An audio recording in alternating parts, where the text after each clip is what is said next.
Dans Maseret Shabbat, Daf 54 Moudbet, il se trouve une Mishnah sur les choses à propos duquel les animaux ne peuvent pas sortir pendant Shabbat dans le domaine public. Or, à la fin de la Mishnah, on nous dit que la vache de Rabbi Elazar ben Azariah sortait avec une lanière entre ses cornes, contre la volonté des sages.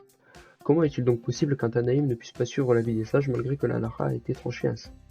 En réalité, on nous explique ensuite dans la Gemara que ce n'était pas sa vache à lui, mais à sa voisine. Cependant, comme il n'a pas désapprouvé ce qu'elle faisait, on a appelé la vache à son nom.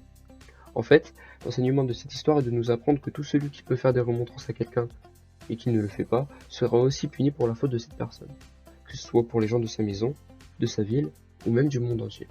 C'est par ailleurs pour cela qu'on appellera le déluge les œufs de Noir, parce que comme il n'a pas essayé de protester contre les agissements des gens de sa génération, il a donc eu une responsabilité particulière sur ce qui leur est arrivé.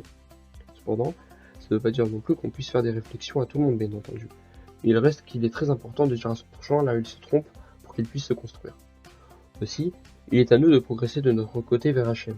Acceptons alors les remontrances de notre prochain pour que nous tous puissions progresser en maturité, mais aussi en spiritualité.